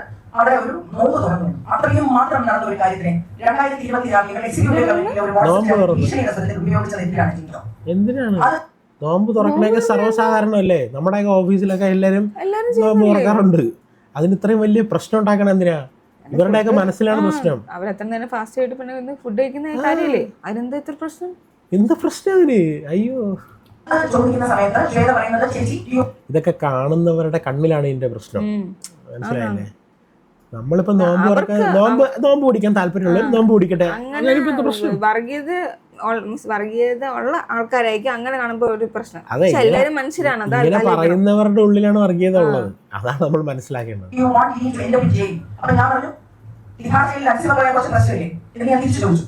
അങ്ങനെ ഞങ്ങൾ തമ്മിലുണ്ടായ ഒരു തർക്കം അന്ന് മുതലാണ് ഞാനൊരു ഗൂഢാലോചനക്കാരിയായിട്ട്. ഗൂഢാലോചനയൊന്നുമില്ല, ആലോചന നടത്തി. തീർച്ചയായിട്ടും. കാരണം ഇങ്ങനെ ഒരു സംഘമല്ല അമ്മയെ ഭരിക്കേണ്ടത്. ധ്രുവീകരണം നടത്തുന്ന, വർഗീയവാദം നടത്തുന്ന, മനുഷ്യരെ ഒന്നായി കാണാൻ പറ്റാത്ത, ജാതി മതങ്ങളെ ഒന്നായി കാണാൻ പറ്റാത്ത കലാകാരന്മാരുടെ ഇടയിൽ ധ്രുവീകരണം നടത്തുന്ന ആൾക്കാരല്ല അത് ഭരിക്കേണ്ടത്. എന്റെ വിശ്വാസമാണ്. കേരളം അങ്ങനെ തന്നെയാണെന്നാണ് ഞാൻ ഇപ്പോൾ വിശ്വസിക്കുന്നത്. ആ കേരളത്തിനോട് ഒരു ഉത്തരവാദിത്തമുള്ളതുകൊണ്ട് അവിടെ നടക്കാൻ ഉദ്ദേശിക്കുന്ന കാര്യം നാളെ വരാനിരിക്കുന്ന ഒരു കേരള സ്റ്റോറിയാണ് എന്ന് മനസ്സിലായതുകൊണ്ടും അതിനെ എതിർക്കണമെന്നുള്ള ഒറ്റ വിശ്വാസത്തിലുമാണ് ഞാൻ അവിടെ പ്രതികരിച്ചത്. നാളെ നിങ്ങളൊന്ന് ആലോചിച്ച് നോക്കുക, ഒരു സിനിമ തട്ടമില്ലാത്ത ഒരു തരത്തിലും ജാതി മതങ്ങളിൽ അമ്പലത്തിൽ വരെ പോകുന്ന ഒരു മലപ്പുറംകാരി മുസ്ലിം അവിടെ മത പരിവർത്തനം നടത്താൻ ശ്രമിക്കുന്നു എന്നൊരു കഥ ഒരു സിനിമയായിട്ട് വന്നാൽ നോർത്ത് ഇന്ത്യയിലൊക്കെ നന്നായി പോകും. ഈ കഥയാണ് അത് സൃഷ്ടിക്കപ്പെടുന്നതെന്ന് മനസ്സിലായതുകൊണ്ടാണ് ഞാൻ ഇത് വളരെയധികം എടുത്തത്. ഇത് പറയരുതെന്ന് പറയണ്ടെന്ന് വിചാരിച്ച് തന്നെയാണ് ഇരുന്നത്. അത് മറ്റു കാര്യങ്ങളിലൂടെ പുറത്തു വന്നുകൊണ്ടേയും കണക്കിന്റെ കാര്യമായിട്ടും അങ്ങനെയൊക്കെ കണക്കിന്റെ കാര്യവും മറ്റു കാര്യമൊക്കെ അവിടെ നിൽക്കട്ടെ, അതൊക്കെ ഉണ്ട്, കണക്ക് തെറ്റ് തന്നെയാണ്. പക്ഷെ ഇത് ചോദിക്കുന്ന സമയത്ത് ഞങ്ങൾ കുറച്ച് പേര് ഈ കാര്യങ്ങളെ ഞങ്ങളെ ഏൽപ്പിക്കും, ഞങ്ങളൊക്കെ ശരിയാക്കട്ടെ, ഞങ്ങൾ കുറച്ച് പേര് ഞങ്ങൾക്ക് മാത്രമായി ഉത്തരവാദിത്തമുണ്ട്. അൻസിബെ പുറത്താക്കും. ആദ്യത്തെ ദിവസം വന്നപ്പോഴവരുടെ ബോഡി ലാംഗ്വേജ് അൻസിബെ പുറത്താക്കാൻ വേണ്ടിയുള്ളതായിരുന്നു. അൻസിബ പുറത്തായില്ലെന്ന് മാത്രമല്ല, അൻസിബയുടെ സംസ്ഥാനത്തിൽ മുഴുവൻ ജനറൽ ബോഡി അംഗങ്ങളും അൻസിബ പറഞ്ഞത് മനസ്സിലാക്കി അൻസിബയുടെ കൂടെ നിന്നുള്ളതാണ് സത്യം. ഞാൻ പറഞ്ഞ കാര്യങ്ങളൊന്നും അവർക്ക് അറിയില്ല കേട്ടോ, ഇതൊന്നും ജനറൽ ബോഡി പറഞ്ഞിട്ടുള്ള കാര്യമല്ല. പക്ഷേ അൻസിബ പറഞ്ഞ പല കാര്യങ്ങളും അവർക്ക് ബോധ്യപ്പെടുന്ന അടിസ്ഥാനത്തിൽ അൻസിബയോട് നിങ്ങൾക്ക് ഉത്തരവില്ലാതെ ആയി എന്നുള്ളത് സത്യമാണ്. അതിന് ബാബുരാജ് ഒരു ആരോപണം മുന്നോട്ട് വെച്ചു. ഒരു പ്രത്യേക പാർട്ടിയിൽ നിന്നും 2 കോടി രൂപ വാങ്ങിയില്ലേ. ഇത് ജനറൽ ബോഡി സീരിയസ് ആയിട്ട് ഒരു ആരോപണമല്ല. പിറ്റേ ദിവസം ലക്ഷ്മിപ്രിയ പറയുന്നത് നമ്മൾ ഇത്ര ഗൗരവമായിരുന്നു ആരോപിക്കുന്നത്. അപ്പോൾ ഇവർ ഇറങ്ങി ഓടിയാണ്. എന്തിനാണ് ഓടുന്നത്? നമ്മൾ അനാവശ്യമായ ആരോപണം പറഞ്ഞാൽ തിരിച്ചു ആരോപണം തിരിച്ചു ചോദിക്കാം. അങ്ങനെ ചോദിക്കാതെ അവരിറങ്ങി ഓടിയത് എന്തിനാണ്? നമുക്ക് മനസ്സിലാവുന്നില്ല അവരെന്തിനാണ് അങ്ങനെ ഓടിയത്. അത് ശരി, ഞാൻ പോവുകയാണ്, അന്നത്തെ രാജ്യത്ത് പോവുകയാണെന്ന് പ്രഖ്യാപിച്ച് അവർ പോയി. അപ്പോ അങ്ങനെ ഒരു സാഹചര്യത്തിൽ ഇതൊരു ഞാൻ എന്റെ അംഗങ്ങളും രാജിവെക്കുന്നു എന്നാണ് പറഞ്ഞത്. അംഗങ്ങളും ഞാനും എന്റെ അംഗങ്ങളും എന്ന് പറയുമ്പോൾ അംഗങ്ങൾ എല്ലാവരും ഉണ്ട്. അവരാരും തിരിച്ചു വന്ന് ഞങ്ങളെല്ലാം തുറന്ന് പറഞ്ഞില്ല. അവർ രാജിവെച്ചതിന് ശേഷം അവർ രാജിവെച്ചതിന് ശേഷം ജനറൽ ബോഡിയാണ് അപ്പെക്സ് ബോഡി. നിങ്ങൾക്ക് നോക്കാം, Bangalore Kochi literary and scientific registration society act 2 കോടി രൂപ വാങ്ങിച്ചു എന്നുള്ളത് ഒരു ആരോപണം മാത്രമാണ്. അപ്പൊ അത് ആരോപണം സത്യമാണോ ഇല്ലയോ എന്നുള്ള കാര്യം ഇനി തെളിയിക്കണം. അതിനെപ്പറ്റി നമുക്കും അറിയില്ല. അതിൽ പറയുന്നത് അപ്പെക്സ് ബോഡി തീരുമാനമെടുക്കാം. മാസ റെസിഗ്നേഷനും അബാൻഡ്മെന്റും വന്നു കഴിഞ്ഞാൽ അപ്പെക്സ് ബോഡിയാണ് തീരുമാനമെടുക്കേണ്ടത്. അപ്പെക്സ് ബോഡി ജനറൽ ബോഡിയാണ്. ശ്രീധരന്റെ വാങ്ങി പറഞ്ഞാൽ ഞങ്ങളുടെ ബോഡി എല്ലാവരും കൂടെ തീരുമാനമെടുത്ത് പുതിയൊരു സമിതി ഇരിക്കണം. ആ സമിതിയുടെ അധ്യക്ഷനെ അല്ലെങ്കിൽ കൺവീനറിനെയാണ് ഇന്നലെ മ്ലേച്ഛമായ ഒരു ഫോൺ കോൾ ചോദിച്ചുകൊണ്ട് കോടതിയിൽ പോയി ഒഴിവാക്കിയത്. ഞങ്ങൾ കയ്യിൽ കാലുപിടിച്ചാണ് രമേശ് പിഷാരടി അവിടെ എത്തിയത്. രമേശ് ഒരു നയം അനുരഞ്ജനം. അപ്പൊ ഈ സംഘടനയെ തകർക്കണം എന്നുള്ളൊരു ഒറ്റ ഉദ്ദേശമുള്ളവരാണ് ഇവര്. അല്ലെങ്കിൽ ഇങ്ങനെയൊന്നും ചെയ്യത്തില്ല. പാവപ്പെട്ട ആൾക്കാരൊക്കെ കുറച്ച് എന്തെങ്കിലും ഈ പറയുന്ന മെയിലിൽ നിൽക്കുന്ന ആൾക്കാർക്കൊക്കെ എന്തെങ്കിലും ദുബായിലൊക്കെ പോയി ബാറിലിരുന്നെങ്കിലും അല്ലെങ്കിൽ വല്ലപ്പോഴാ ഒരു സിനിമയിൽ കിട്ടുന്നവരാ. പാവപ്പെട്ട ആൾക്കാർ എന്തിനാണ് അവർക്ക് മരുന്ന് പെൻഷൻ അങ്ങനെയുള്ള കാര്യങ്ങളൊക്കെ അവർക്ക് അതൊക്കെ കിട്ടുന്നല്ലോ. അപ്പൊ നല്ല കാര്യമല്ലെന്ന് വിചാരിച്ചത് ചെയ്യാനുള്ളതിന് പകരം നശിപ്പിക്കാൻ അവർക്ക് പൈസ കിട്ടി അതിനെ അതി വെച്ച് അവർക്ക് ആർമാദിക്കണം. നിനക്കൊക്കെ മറ്റേ ദുബായിൽ പോയിട്ട് ബാറിലൊക്കെ പോയി കാന്താരീസിലൊക്കെ പോയിരുന്നാൽ പോരെ? അവിടെ നിന്ന് നിനക്കൊക്കെ ഒരുപാട് പൈസ കിട്ടുന്നുണ്ടല്ലോ. എന്തിനാ ഇവിടെ വന്ന് പാവങ്ങളെ കഞ്ഞിയിൽ പാറ്റിടാനായിട്ടിരിക്കുന്നത്? എല്ലാവരും ഒരുമിച്ച് കൊണ്ടുപോകാൻ ഞങ്ങൾ വിശ്വസിച്ചത് കേസാണ്. അല്ലാതെ അതേപോലെ കോൺഗ്രസ്സുകാരാണ്, പക്ഷേ കോൺഗ്രസ് അവിടെ കളിക്കില്ല എന്ന ഉത്തമ വിശ്വാസം. അതാണ് ഞാൻ നേരത്തെ പറഞ്ഞത്. ഞങ്ങൾക്ക് രാഷ്ട്രീയത്തിൽ വായിക്കുന്നില്ല. BJP ആയിട്ടുള്ള ആൾക്കാരുണ്ട് അവിടെ, ബഹുമാനിക്കുന്നു, ആദരിക്കുന്നു. CPM-കാരുണ്ട്, ബഹുമാനിക്കുന്നു, ആദരിക്കുന്നു. പക്ഷേ ഈ വർഗീയവൽക്കരണം ബോളിവുഡൊക്കെ നടന്നിട്ടുള്ളത് പോലെ സിനിമാ സംഘടനകളെ പിടിച്ചുകൊണ്ട് സിനിമയെ മാറ്റിക്കൊണ്ട് ഒരു നാട്ടിൽ വർഗീയവൽക്കരിക്കാൻ ശ്രമിക്കുന്ന ഈ ശ്രമത്തിന് പുറകിലേക്കുള്ള ശ്രമിച്ചു എന്നുള്ള ഗൂഢാലോചന കുറ്റമുണ്ടെങ്കിൽ അത് ഞാൻ ചെയ്തു. പല ആൾക്കാരും ഈ പറയുന്നുണ്ട് സിനിമയ്ക്ക് നമുക്ക് ആരെയും ഇൻഫ്ലുവൻസ് ചെയ്യാൻ പറ്റത്തില്ല, അതൊരു സിനിമയാണ്, സിനിമയായിട്ട് കണ്ടാൽ പോരുന്നത്. പക്ഷെ അങ്ങനെയൊന്നുമല്ല. നമ്മൾ സിനിമ കാണുമ്പോൾ സിനിമയിലുള്ള കാര്യങ്ങളൊക്കെ നമ്മളെ ഇൻഫ്ലുവൻസ് ചെയ്യാറുണ്ട്. ഇപ്പോൾ നമുക്ക് സിഗരറ്റ് വലിക്കുന്നതൊക്കെ ഫസ്റ്റ് കാണുന്നത് ചിലപ്പോൾ സിനിമയിലായിരിക്കും. അല്ലെങ്കിൽ സിനിമ വലിയ ഇപ്പം രജനീകാന്ത് സിഗരറ്റ് വലിക്കുന്ന കണ്ടിട്ട് ചില ആൾക്കാരുണ്ട്. ഇപ്പോൾ ധ്യാൻ ശ്രീനിവാസൻ പറഞ്ഞിട്ടുണ്ട്, ഞാൻ അച്ഛൻ സിഗരറ്റ് വലിക്കുന്ന കണ്ടിട്ട് സിഗരറ്റ് വലിച്ചു തുടങ്ങിയതാണ്. പക്ഷേ ചേട്ടൻ അച്ഛൻ്റെ സിഗരറ്റ് കണ്ട് വലിക്കാത്തവരാണ്. പക്ഷേ 100% ആൾക്കാരെ ഇൻഫ്ലുവൻസ് ചെയ്യുമെന്ന് പറയുന്നില്ല, പക്ഷെ ഇൻഫ്ലുവൻസ് ചെയ്യുന്നുണ്ട്. കൊച്ചു പിള്ളേർ തന്നെ കാണുമ്പോൾ അവർക്ക് തന്നെ ഒരു ഇതാണ് അങ്ങനെ ചെയ്യാം. ഈവൻ തോ ഇപ്പൊ നമ്മൾ ഒരു കരാട്ടെ ബ്ലാസ്റ്റ് കണ്ടു, എന്റെ മോൾക്ക് തന്നെ അടുത്ത ദിവസം കരാട്ടയ്ക്ക് പോകണം. അതിന് ഇൻഫ്ലുവൻസ് ആണ്. സിനിമ കണ്ടാൽ സിനിമയിൽ ഇൻഫ്ലുവൻസ് ചെയ്യും. അത് പോസിറ്റീവ് കാര്യങ്ങൾ ഇൻഫ്ലുവൻസ് ചെയ്യുന്ന പോലെ തന്നെ നെഗറ്റീവ് കാര്യങ്ങൾ ഇൻഫ്ലുവൻസ് ചെയ്യും. അത് ഈ പറയുന്ന ഡ്രഗ്സിന്റെ കേസായിരുന്നാലും വെള്ളവടിയുടെ കേസായിരുന്നാലും ഇപ്പോൾ ഡ്രൈവിങ് അങ്ങനെയുള്ള എല്ലാ കാര്യങ്ങളും. കാര്യം ബ്ലാസ്റ്റ് കണ്ടിട്ട് 2 ദിവസം ഇവിടെ വന്നിട്ട് കരോട്ടയായിരുന്നു നമ്മളെ മോള്. മോക്ക് എത്ര 5 വയസ്സേ പ്രായമുള്ളൂ. അപ്പൊ അത്രയുള്ള കുഞ്ഞിനെ വരെ ഇൻഫ്ലുവൻസ് ചെയ്യാൻ പറ്റുന്നുണ്ട്. സിനിമയ്ക്ക് അങ്ങനെ പറ്റും. അതേപോലെ തന്നെ ബാക്കിയുള്ള ആൾക്കാരെ എല്ലാം ഇൻഫ്ലുവൻസ് ചെയ്യിപ്പിക്കാൻ പറ്റും. അപ്പൊ അങ്ങനെയുള്ള ഇൻഫ്ലുവൻസേഴ്സിനെ കൊണ്ടിട്ട് ഉള്ള ഒരു രാഷ്ട്രീയ ധ്രുവീകരണമാണ് നടത്താനായിട്ട് പ്ലാൻ ചെയ്തിരുന്നത്. അത് ഞാൻ അശ്ലീല വാക്കുകൾ ഉപയോഗിച്ചിട്ടില്ല, രൂക്ഷമായി സംസാരിച്ചിട്ടുണ്ട്. ഇതാണ് എനിക്ക് പറയാനുള്ളത്. നിങ്ങളുടെ ചോദ്യം തന്നെയാണ്.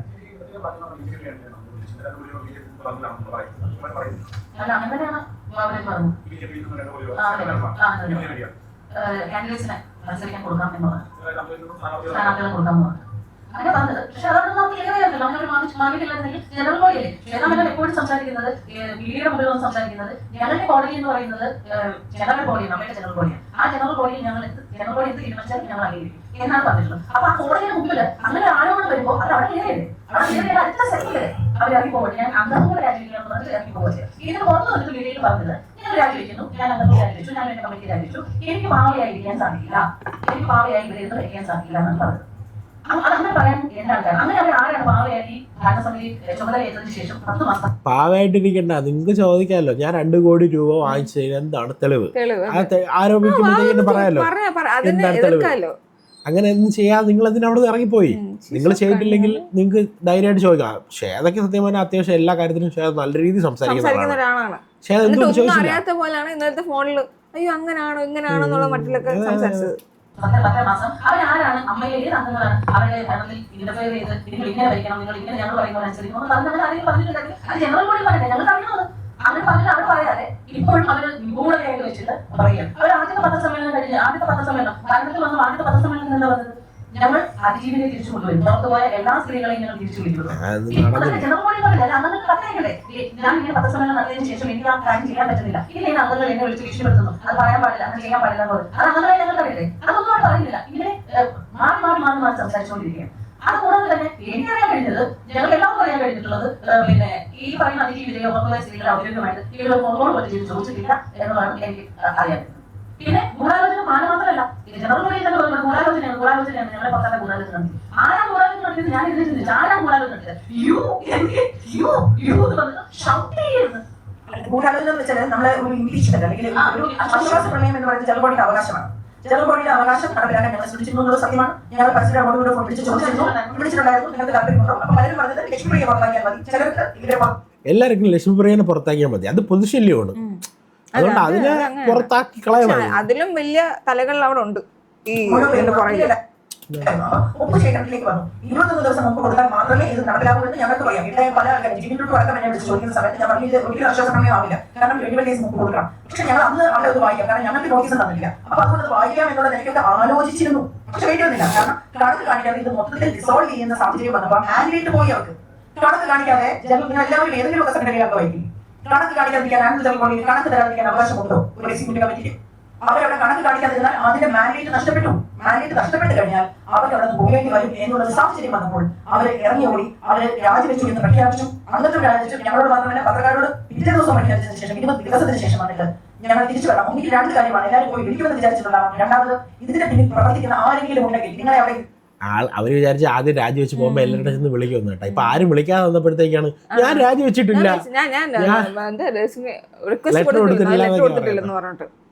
മത്സരങ്ങൾ കൊണ്ടുവരാനും തരാമെന്ന് പ്രോസസ് ചെയ്ത് ചില കാര്യങ്ങൾ നടത്തിയെടുക്കാനാണ്. അതുകൊണ്ട് ഇന്ന് പോയി അവിടെ തന്നെ ഇരിക്കുമെന്ന് പറഞ്ഞിട്ടുണ്ടാവാം എന്ന് ഞാൻ ശ്രദ്ധിക്കുന്നു. എന്തോ ഒരു അജണ്ട നടപ്പിലാക്കാനാണ് അവർ വന്നിരിക്കുന്നത് എന്നുള്ള ഭയം കൂടുതൽ രൂക്ഷമായി ഇന്നത്തെ തിരിച്ചു വരെ അനുഭവപ്പെടുകയാണ്. ഒരു തരത്തിൽ നിങ്ങൾക്ക് എല്ലാവർക്കുമാണ്. കേരളത്തിലെ പത്രക്കാർക്കറിയാം, ശ്വേത മേനോനും മുക്ക് പരിദേശത്തിന് വേണ്ടി എത്രത്തോളം ഞാൻ ഫൈറ്റ് ചെയ്തിട്ടുണ്ട്. ഞാൻ നല്ല ശത്രുക്കളായിട്ട് നിന്ന് ഫൈറ്റ് ചെയ്തിട്ടുണ്ട്, നല്ലപോലെ ഫൈറ്റ് ചെയ്തിട്ടുണ്ട്.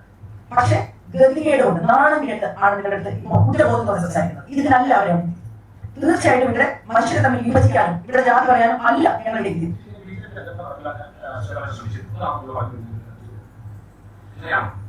അതെ, അതാണ് അതിനുള്ള ഒരു അജണ്ട അവരുടെ കയ്യിൽ ഉണ്ടായിരുന്നു. ലക്ഷ്മിപ്രിയ ആ ഒരു കൂട്ടുകെട്ട് അതായിരുന്നു. അതിനുശേഷം അതുകൊണ്ടാണല്ലോ ലക്ഷ്മിപ്രിയ വിളിച്ചതാണ് ഒരാൾക്ക് ഓടുന്നത്. എനിക്ക് മനസ്സിലാക്കില്ല. ലക്ഷ്മിപ്രിയയുടെ ഒരു പ്രസ് കോൺഫറൻസ് നിങ്ങൾ എല്ലാവരും ശ്രദ്ധിച്ചു. അവരതിനകത്ത് ലക്ഷ്മിപ്രിയ അവിടെ കൂട്ടമായി പറഞ്ഞിരുന്നു, തമാശയ്ക്ക് പറഞ്ഞത് തീരെ തമാശയല്ലാതെ പ്രസ് കോൺഫറൻസിൽ അൻസിബയുടെ മത തീവ്രവാദികളുണ്ടെന്ന് പറഞ്ഞത് നിങ്ങൾ എല്ലാവരും കേട്ടതല്ലേ? നിങ്ങൾ ചോദിച്ചോ ആരാണ് ആ മത തീവ്രവാദികളെന്ന്? തെരുവ് ചോദിക്കാതെ എന്താ? സാധാരണ വന്ന് മലയാളിയോട് സംസാരിച്ചിട്ട് പോയാൽ നിങ്ങൾ പുറകെ ചോദിക്കുന്നത് പുറത്തിടാൻ. സാധാരണ ആൾക്കാരൊക്കെ അതൊന്നും ചോദിക്കണ്ട, അവർക്ക് ഈ പറഞ്ഞ അവിഹിതങ്ങളൊക്കെ മതി. ലക്ഷ്മിപ്രിയയുടെ അൻസിബയുടെ റൂമിൽ ആരാണ് വന്നത്, എത്ര മണിക്ക് വന്നു, എവിടെയൊക്കെ പോയി, അതൊക്കെ അറിഞ്ഞാൽ മതി.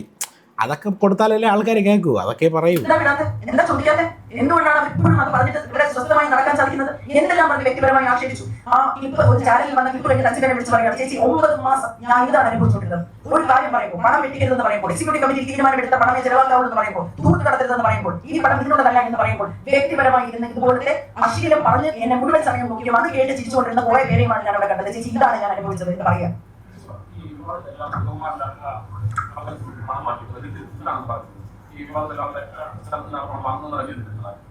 ഞാൻ എന്റെ കമ്മിറ്റിയുടെ ശ്വേത ചേച്ചിയാണ് ആദ്യം കൊണ്ടുവന്നത്. അന്ന് വന്നത് 1 കോടിയായിരുന്നു.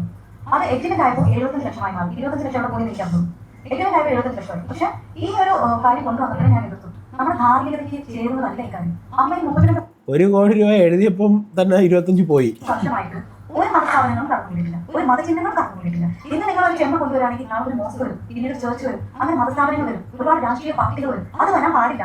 വളരെ സന്തോഷത്തോടെ കഴിഞ്ഞു പോകുന്ന ഒരു സ്ഥാപനമാണ് അമ്മ. അമ്മയിൽ അങ്ങനെ ഇവരൊക്കെ സത്യം പറഞ്ഞാൽ ഈ പുറത്ത് നിന്ന് സ്പോൺസേഴ്സിന് എടുക്കേണ്ട ആവശ്യമില്ല. ഈ അമ്മേരകത്ത് തന്നെ റവന്യൂ ജനറേറ്റ് ചെയ്യാൻ വേണ്ടിയിട്ടുള്ള ഇഷ്ടം പോലെ ഓപ്പർച്യൂണിറ്റീസ് ഉണ്ട്. ഷോസ് എന്തൊക്കെ ചെയ്യാം. മോഹൻലാൽ വരെ ഉള്ളൊരു കമ്മിറ്റിയാണ് ഇതിനകത്ത്. ഇപ്പൊ നിങ്ങൾക്കറിയാം, ഒരു സാധാരണ ഒരു യൂട്യൂബർ ഒരു ലൈവോ ഒരു വീഡിയോ ഒക്കെ ഇട്ട് കഴിഞ്ഞാൽ കിട്ടുന്ന റീച്ച്, ഇത്രയും ആൾക്കാർ ഇരുന്നിട്ട് ഇവരെ കൊണ്ട് റവന്യൂ ജനറേറ്റ് ചെയ്യാൻ പറ്റിയില്ലെന്ന് പറഞ്ഞു കഴിഞ്ഞാൽ അത് കഴിവുകേടാണെന്നല്ല, ഇത് യൂസ് ചെയ്യുന്നതാണ്. അതെന്ന് പറഞ്ഞോ അന്ന് തുടങ്ങി ഇച്ചവും പോലുള്ള വൈരാഗ്യം കാണിക്കാൻ. എനിക്കെതിരെ വ്യാജപരാതി കൊടുപ്പിക്കുന്നു ലക്ഷ്മിയെ കൊണ്ട് തൃപ്പൂണിത്തുറ പോലീസ് സ്റ്റേഷൻ ഒരു നോട്ടീസ് പോലും ഇല്ലാതെയാണ് ആ പോലീസ് സ്റ്റേഷനിൽ എന്നെ മാനസികമായിട്ട് പീഡിപ്പിച്ചിട്ടുള്ളത്. അതിന്റെ കേസ് ഞാൻ കൊടുത്തിട്ട് അതിന് എഫ്ഐആർ ഇടാൻ തയ്യാറില്ല. പക്ഷെ എനിക്കെതിരെ എഫ്ഐആർ ഇല്ലാത്ത ഒരു കാര്യത്തിന് ഒരു നോട്ടീസ് പോലും ഇല്ലാതെ എന്നെ വിളിച്ചു വരുത്തി 3 മണിക്കൂർ എന്നെ ഹോൾഡ് വേണം. പോലീസിലും രാഷ്ട്രീയത്തിലൊക്കെ ഹോൾഡ് ഉണ്ടെങ്കിൽ നമുക്ക് എന്തും നടക്കും. ഒരു പോലീസ് സ്റ്റേഷനിൽ നമ്മൾ ചെന്ന് എന്തെങ്കിലും ഒരു പരാതി പറയാൻ വേണ്ടി പോവുക, അപ്പോൾ പരാതി കൊടുക്കുന്ന ഒരാൾക്ക് പോലീസ് സ്റ്റേഷനിൽ ഹോൾഡ് ഉണ്ടെങ്കിൽ നമുക്ക് അവിടെ കാര്യമില്ല. നമ്മുടെയൊക്കെ നാട്ടിൽ കുറേ അവന്മാരുണ്ട്, ഈ പറയുന്ന വക്കീലിൻ്റെ കൂടെയൊക്കെ നടക്കുന്നവന്മാരുണ്ട്. അപ്പോൾ അവന്മാരൊക്കെ ഈ പറയുന്ന പോലീസ് സ്റ്റേഷനിൽ അത്യാവശ്യം ഹോൾഡ് ഉണ്ട്. എന്ത് കുറ്റം ചെയ്താലും അവന്മാർ അവിടെ പോലീസ് സ്റ്റേഷനിൽ വിളിച്ച് പറഞ്ഞു കഴിഞ്ഞാൽ നമ്മൾ എന്ത് പരാതി കൊടുത്തു കഴിഞ്ഞാൽ പോലീസുകാർ പോലീസുകാരുടെ ആറ്റിറ്റ്യൂഡ് കാണുമ്പോഴേ നമുക്ക് മനസ്സിലാവും ഓക്കെ മറ്റേ ആൾ വിളിച്ചിട്ടുണ്ട്. അങ്ങനെയുള്ള ഒരു ഇതാണ് നമ്മുടെ പോലീസ് സ്റ്റേഷനുകളിൽ.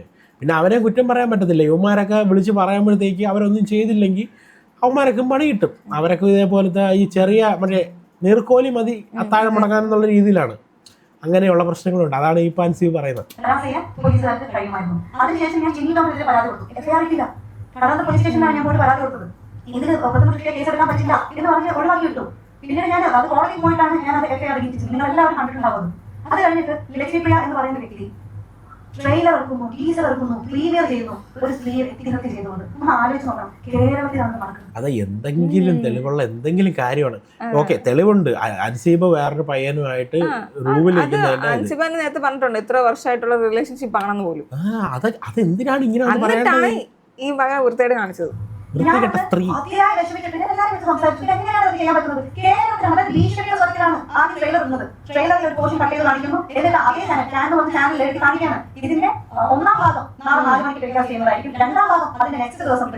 രണ്ട് ഭാഗത്തിലും അവരത് ആ പറയുന്ന രണ്ട് ലക്ഷ്മിപ്രിയക്കെതിരെ ആ പറയുന്ന ചാനലിനെതിരെ ഇടണം. കാരണം വ്യക്തി അധിക്ഷേപമാണെന്നുള്ള കാര്യം ആ പറയുന്ന വീഡിയോ എഡിറ്റ് ചെയ്യുന്നതിന് മുമ്പ് സംസാരിക്കുമ്പോഴേ അറിയാം.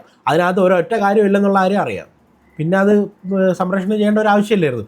അതും അങ്ങനെ വലിയ സാധനങ്ങളൊക്കെ വരുന്നു എന്നുള്ള രീതിയിൽ ഇടേണ്ട കാര്യമില്ലായിരുന്നു. വിവരം ഇല്ലാത്ത ആൾക്കാർ വിവരം എന്ന് പറഞ്ഞ സാധനം തീണ്ടിയിട്ടില്ലാത്തവര്. കേരളത്തിൽ നടക്കുന്നത്. അപ്പൊ ഞാൻ ആലോചിക്കുകയാണ്, ഇങ്ങനെ പറയാൻ അവസരം കേരളത്തിൽ ഉണ്ട് എന്നുണ്ടെന്നുണ്ടെങ്കിൽ എത്രയോ പേരാണ് ഇവിടെ അനുഭവിക്കാൻ പോകുന്നത്. എത്രയോ ആത്മഹത്യകൾ നമ്മൾ കാണേണ്ടി വരും. കാരണം ഇത്തരത്തിൽ വ്യക്തിഹത്യ ചെയ്യാൻ പറ്റുന്ന ഒരു സംസ്ഥാനമായിട്ട് എങ്ങനെയാണ് കേരളം മാറുന്നതെന്ന് എനിക്ക് മനസ്സിലാവുന്നില്ല. ഞാൻ അതിനെതിരെ പരാതി സ്റ്റേഷനിൽ പരാതി കൊടുത്തു. ആ പരാതി ഇപ്പോഴും എടുത്തിട്ടില്ല. അപ്പൊ ഞാൻ ആലോചിക്കുകയാണ്, ലക്ഷ്മിപ്രിയ എന്ന് പറയുന്ന വ്യക്തിക്ക് ഇത്രത്തോളം സ്വാധീനമുണ്ടോ? ഞാൻ കൊടുത്ത പരാതി, ഞാൻ പരാതിപ്പെട്ട സ്റ്റേഷനിൽ പരാതി കൊടുത്തതിന് ശേഷം ഞാൻ എന്റെ കുറച്ച് മാധ്യമ ലക്ഷ്മിപ്രിയയുടെ സ്വാധീനം ഇവിടെ അല്ല, അങ്ങ് ദുബായിലാ കൂടുതൽ. ഞാൻ പരാതിപ്പെട്ട സ്റ്റേഷനിൽ പരാതി കൊടുത്തിട്ടുണ്ട് വ്യക്തിഹത്യക്കെതിരെ. അങ്ങനെ കുറച്ച് മാധ്യമ സുഹൃത്തുക്കൾ പരാതിപ്പെട്ട പോലീസ് സ്റ്റേഷനിൽ വിളിച്ചു ചോദിച്ചപ്പോൾ അവിടെ പറഞ്ഞത് അങ്ങനെ ഒരു പരാതി കണ്ടിട്ടില്ലാന്ന്. അതിനുശേഷം ഞാൻ നമ്മുടെ ആഭ്യന്തരമന്ത്രി രമേശ് ചെന്നിത്തല സാറിന്റെ നമ്പർ കണ്ടുപിടിച്ച് അദ്ദേഹത്തെ വിളിച്ചു. ഞാനൊരു 15-20 തവണ ഞാൻ റിംഗ് ചെയ്തിട്ടാണ് വിളിച്ചത്. കാരണം എനിക്ക് എങ്ങനെയെങ്കിലും അദ്ദേഹത്തോട് സംസാരിക്കണം അത്രയ്ക്ക് ഞാൻ ആഗ്രഹിച്ചിട്ടാണ് ഞാൻ വിളിച്ചിട്ട് ഞാൻ അദ്ദേഹത്തോട് സംസാരിച്ചപ്പോൾ അദ്ദേഹം എന്നോട് ചോദിച്ചു ഞാൻ ഇട്ടിട്ടില്ല. അപ്പൊ രമേശ് ചെന്നിത്തല സാർ പറഞ്ഞു ഞാൻ വിളിച്ച് സംസാരിക്കാം. അദ്ദേഹത്തിന്റെ ഫോൺ കട്ട് ചെയ്ത് ഒരു 5 മിനിറ്റിന് ശേഷം എന്നെ പാലാരിവട്ടം സ്റ്റേഷനിൽ നിന്ന് എന്നെ വിളിക്കുകയാണ്. എന്നെ CI വിളിച്ചിട്ട് പറഞ്ഞു എന്റെ പേര്, വയസ്സ്, കാര്യങ്ങളൊക്കെ എഴുതിയെടുത്തു, അക്നോളജ്മെന്റ് അയച്ചിട്ടുണ്ട്, ഞാൻ പരാതി കൊടുക്കുന്നില്ല. അപ്പൊ ഞാൻ ചോദിച്ചു എഫ്ഐആർ ഇല്ല സാർ. അല്ല, അത് ഞങ്ങൾ 14 ദിവസം മുമ്പ് പ്രിലിമിനറി എൻക്വയറി നടത്തുന്നുണ്ട്. ഒരു പെൺകുട്ടിക്കെതിരെ സ്ലട്ട് ഷേമിങ്ങിന്റെ ഏറ്റവും മാക്സിമം ആണ് ട്രെയിലറും ടീസറും പ്രീമിയറും അടക്കം ചെയ്ത് വെച്ചിരിക്കുന്നത്. എന്നിട്ടാണ് പോലീസുകാർ പറയുന്നത് ഇത് പ്രിലിമിനറി എൻക്വയറി നടത്തണം. പ്രഥമ ദൃഷ്ടിയ തന്നെ കേസുണ്ട്. എഫ്ഐആർ ഇല്ലാതെ എന്താണ് കുഴപ്പം? എഫ്ഐആർ ഇട്ടിട്ട് കഴവില്ലെങ്കിൽ കളയാലോ. പക്ഷെ പ്രിലിമിനറി എൻക്വയറി മാത്രമാക്കുന്നത് എങ്ങനെയാണെന്ന് എനിക്ക് മനസ്സിലായില്ല. ഒരു സ്റ്റേറ്റിന്റെ ആഭ്യന്തരമന്ത്രി വിളിച്ചു പറഞ്ഞിട്ട് പോലും എഫ്ഐആർ ഇടാൻ പറ്റാത്ത പോലീസ് സ്റ്റേഷനാണോ?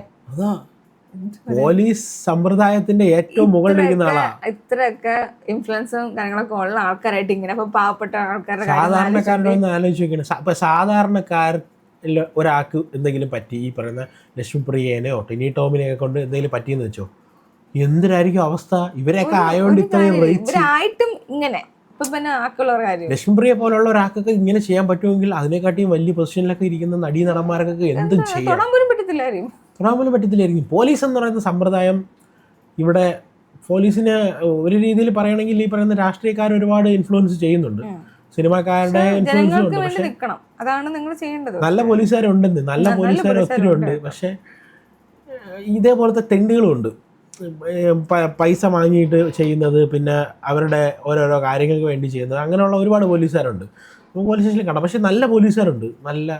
നമ്മൾ പോലീസ് സ്റ്റേഷനിൽ ചെന്ന് കഴിഞ്ഞാൽ അവർ ഒരു സമയം പോലും വെറുതെ ഇരിക്കാതെ ഇങ്ങനെ ഓടി നടന്നു അങ്ങനെ അവിടുത്തെ പോലീസുകാരുണ്ട്. അങ്ങനത്തെ പോലീസുകാരെ ഞാൻ കണ്ടിട്ടുണ്ട്. അങ്ങനത്തെ കുറേ പേരുണ്ട്. എല്ലാ കാര്യത്തിനും പറയിപ്പിക്കാൻ വേണ്ടി കുറേ പേര് എല്ലായിടത്തും കാണും.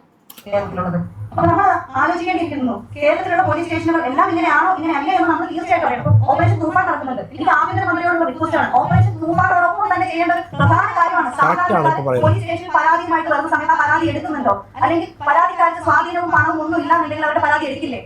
ആരോപണ വിധേയരായിട്ടുള്ളവരെ സഹായിക്കാനാണോ പോലീസ് സ്റ്റേഷൻ പ്രവർത്തിക്കുന്നത് എന്നുള്ളത് ഓപ്പറേഷൻ തൂഫാനോടൊപ്പം തന്നെ, അല്ലെങ്കിൽ അതിന്റെ മുകളിൽ പ്രാധാന്യം അറിയിക്കുന്ന കാര്യമാണ്. അത് തീർച്ചയായിട്ടും ആഭ്യന്തരമന്ത്രി തീർച്ചയായിട്ടും ശ്രദ്ധിക്കേണ്ട കാര്യമാണ്. ഓപ്പറേഷൻ തൂഫാനോടൊപ്പം എല്ലാ പോലീസ് സ്റ്റേഷനുകളിലും കൃത്യമായിട്ട് കേസ് എടുക്കുന്നുണ്ടോ, കേസ് രജിസ്റ്റർ ചെയ്യുന്നുണ്ടോ, പരാതിയുമായിട്ട് വരുന്ന സ്ത്രീകൾ അപമാനിക്കുന്നുണ്ടോ എന്നുള്ള കാര്യം വ്യക്തത വരുത്തേണ്ടതാണ്. അത് അന്വേഷിക്കേണ്ടതാണ്. ആഭ്യന്തരമന്ത്രി വിളിച്ച് പറഞ്ഞാൽ പോലും കേൾക്കാത്ത പോലീസാണോ ഇവിടെ ഉള്ളത് എന്നുള്ളത് അത്ഭുതപ്പെടുത്തുന്ന കാര്യമാണ്, ഭയപ്പെടുത്തുന്ന കാര്യമാണ്. ഞാൻ ഇതേ വിഷയം തൃക്കാക്കര മണ്ഡലത്തിലെ MLA ആയിട്ടുള്ള കുമാർ തോമസിനാണ്. പോലീസ് ഈ പറയുന്ന ഇതേപോലെ പരാതി എടുക്കാതെ FIR ഇടാൻ പറ്റില്ലെങ്കിൽ പിന്നെ എന്തിനാണ് ഈ പറയുന്ന പോലീസ് ഇരിക്കുന്നത്? ഇപ്പോൾ ചില കാര്യങ്ങളൊക്കെ പോലീസ് ഈ പറയുന്ന പരാതിയൊക്കെ വാങ്ങിച്ചിട്ട് രണ്ടുപേരെയും വിളിച്ച് വരുത്തിയിട്ട് കോംപ്രമൈസ് ചെയ്തൊക്കെ വിടാറുണ്ട്. അതൊക്കെ നല്ലത് തന്നെയാണ്, കോംപ്രമൈസ് ചെയ്യാൻ പറ്റുമെങ്കിൽ. പക്ഷേ ഇങ്ങനെയുള്ള ഇഷ്യൂ, ഇത്രയും സെൻസേഷണൽ ആയിട്ടുള്ളൊരു ഇഷ്യൂ ഒക്കെ അങ്ങനെ ചെയ്യുന്നത് ശരിയല്ല. സ്റ്റാർട്ടിങ് അൻസിബ പറയുന്നുണ്ടായിരുന്നു ഒരു ചാനലിൽ വന്നിട്ട്, എനിക്ക് എന്താ പറയുക, പേടിയുണ്ട് ആരെങ്കിലും എന്നെ കൊല്ലുമെന്ന് വരെ. ശരിയാ, ഇങ്ങനെയുള്ള കാര്യങ്ങളൊക്കെ നടക്കുമ്പം എന്തായാലും പേടിച്ച് പോവും ആരാണെങ്കിൽ പോലും. ഇത്രയും ഒന്ന് ആലോചിച്ച് നോക്കി, ഇത്രയും ഫേമസ് ആയിട്ടുള്ള ആൾക്ക് പോലും ഇത്രയും പറ്റുന്നില്ല. സാധാരണക്കാരൊക്കെ ഒന്നും അപ്പോൾ എന്തായാലും ഒന്നും നടക്കില്ല. ഇപ്പം സാധാരണക്കാരാണെങ്കിൽ ഇപ്പം ഒന്നും നടക്കില്ല, എല്ലാം കിട്ടിയതെല്ലാം വാങ്ങിച്ച് വെച്ചുകൊണ്ട് വെറുതെ വീട്ടിൽ പോകാം, ഇതേ നടക്കുള്ളൂ. ഇതാണ് അവസ്ഥ. ഇനിയിപ്പോൾ കുറച്ചുകൂടെ ഉണ്ട്, നമ്മൾ ഫുള്ള് കാണുന്നില്ല, ബാക്കിയുള്ള കാര്യങ്ങളൊക്കെ അറിയുന്നുള്ളതാണ്. ഇപ്പോൾ അൻസീബയുടെ കേസ് ആ കുട്ടിക്ക് തന്നെയാണ്, ആ കുട്ടിയുടെ ഭാഗത്ത് തന്നെയാണ് ന്യായം. അപ്പോൾ അതിന് വേണ്ടിയിട്ട് ആ കേസ് എടുക്കുക, FIR എടുക്കുക. ഇപ്പോൾ രമേശ് ചെന്നിത്തല പോലും വിളിച്ച് പറഞ്ഞിട്ട് കിട്ടിയില്ലെങ്കിൽ ഇനിയിപ്പം ഒന്നും ചെയ്യാനില്ല. അവർക്ക് എന്താ അവരുടെ വാക്കിനൊന്നും ഒരു വിലയില്ല. ഇവിടെ പോലീസ് സിസ്റ്റത്തിന്റെ ഏറ്റവും ടോപ്പിലിരിക്കുന്ന ആളാണ് അയാൾ വിളിച്ചു പറഞ്ഞിട്ട് വിലയില്ലെങ്കിൽ പിന്നെ രമേശ് ജിക്ക് മുകളിലാണ് ലക്ഷ്മിപ്രിയ, അത്രയ്ക്ക് പോറാ, എനിക്കറിയില്ല. അപ്പോൾ എന്തായാലും ഇതൊക്കെയാണ് മെയിൻ പരിപാടികൾ. അപ്പോൾ നിങ്ങൾ പറയുന്ന വീഡിയോ നിങ്ങൾക്ക് ഇഷ്ടപ്പെട്ടിട്ടുണ്ടെങ്കിൽ ലൈക്ക് ചെയ്യുക. ഇനിയിപ്പോൾ ഇതിൻ്റെ ബാക്കി ഭാഗങ്ങളൊക്കെ വരുന്നുണ്ട്. ഇതിപ്പോൾ ഭയങ്കര ലെങ്തായി, ഇപ്പോൾ ഏകദേശം 40-41 മിനിറ്റ് ആയിട്ടുണ്ട്. അപ്പോൾ അതുകൊണ്ട് നമ്മളോട് വെച്ച് കട്ട് ചെയ്യാണ്. അപ്പോൾ ബാക്കി പരിപാടിയൊക്കെ വരുന്നുണ്ട്. അപ്പോൾ ചാനലൊന്ന് സബ്സ്ക്രൈബ് ചെയ്യുന്ന കാര്യം പരിഗണിക്കുക. ഇഷ്ടപ്പെട്ടുണ്ടെങ്കിൽ ലൈക്ക് ചെയ്യുക. ഇതിൽ നിങ്ങളുടെ അഭിപ്രായം എന്താണ്? നിങ്ങൾ ആരുടെ സൈഡിലാണുള്ളത്? ടിനി ടോമിൻ്റെ സൈഡിലാണോ, ലക്ഷ്മിപ്രിയയുടെ സൈഡിലാണോ, അൻസീബയുടെ സൈഡിലാണോ? പിന്നെ ശ്വേതാ മേനോൻ്റെ ഈ പറയുന്ന പ്രവർത്തനങ്ങളെ കുറിച്ച് നിങ്ങൾക്ക് എന്താണ് പറയാനുള്ളതെന്നൊക്കെ നിങ്ങളൊന്ന് കമൻറ്റ് ചെയ്യുക. പാർവതിയൊക്കെ പറയുന്ന എല്ലാം കറക്റ്റ് കാര്യങ്ങളാണ്, ഇവർ പറയുന്ന എല്ലാം കറക്റ്റ് കാര്യങ്ങളാണ്, പക്ക കാര്യങ്ങളായിട്ടാണ് എനിക്ക് തോന്നിയിട്ടുള്ളത്. അപ്പോൾ നിങ്ങൾക്ക് എന്താണ് നിങ്ങളുടെ അഭിപ്രായങ്ങളെല്ലാം കമൻറ്റ് ചെയ്യുക. അപ്പോൾ നമുക്ക് ഇതുപോലത്തെ വീഡിയോസ് ആയിട്ട് വീണ്ടും കാണാം. അപ്പോൾ ഓക്കെ, ബൈ ബൈ.